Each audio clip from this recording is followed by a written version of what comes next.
Welcome back, everybody. Well, as you may or may not know, glaucoma is the leading cause of blindness in adults over the age of 60, and it affects over 3 million Americans, and over half of people with it do not even know that they in fact have it. Joining us this morning to discuss the importance of regular eye exams and to shed more light on this important topic is Dr. Leah Kammer-Diner from Koch Eye and Eye Health. Good morning, doctor, and welcome. Good morning. Thank you so much for having me. You're welcome. It's so important that we discuss this because we hear the word glaucoma tossed around. Oh, so-and-so has it, so-and-so doesn't have it. But from a clinical perspective, really, what is the actual definition of it so people can be aware? Yeah, I think this topic is so important. Over 3 million Americans have this disease, and over half don't even realize they have it. But it is a problem with the drainage system on the inside of the eye.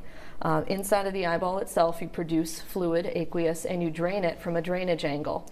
And when that drain is not working, it builds up fluid pressure, and that fluid pressure ultimately will cause damage to the nerve in the back layer of the eye. And the resulting disease, unfortunately, is permanent, and it causes blind spots or even tunnel vision in the side vision. And so when we hear things like that, we need to be aware. We want to be vigilant. We want to do the things we can do to hopefully steer ourselves in the appropriate and proper direction. So before we get into those regular eye exams, is a certain sector of the population more at risk? We know over the age of 60, so is it traditionally for older folks? So even over the age of 40, there are some types of glaucoma that can strike a little bit younger. So if you're over the age of 40, particularly if you have a family history, if you have significant nearsightedness or farsightedness, any history of eye trauma, there are some populations that are more at risk, people who have African, Asian, or Hispanic heritage.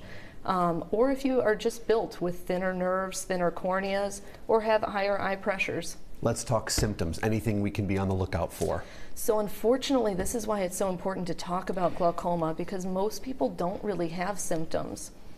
In terms of identifying it, when it comes to that point, are there certain ways, certain tactics, certain things that kind of let you know or the person know, hey, I've got to zero in on something, or is it just through those regular examinations that you might see something unusual? Most people are picked up on routine eye exam. There are a few subsets of glaucoma that can result in elevated eye pressure very quickly. Those patients may present with symptoms like severe headache, eye pain, rainbows around lights. If you have symptoms like that, we want you to call your doctor right away. But when you come into my office, I typically check your eye pressure, your vision. We do measurements of the nerve, looking for damage or thin spots. We'll test the side vision, the peripheral vision, looking for blind spots, tunnel vision, any other eye health issues. Any treatments that people should be aware of when you do identify it? What is the treatment prognosis like? How do you kind of get in there and make things better? Of course.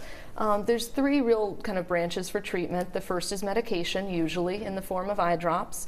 We also do laser treatments, try to clean out the natural drain, get it working better. And at Koch Eye Associates, we do use the most up-to-date laser procedures.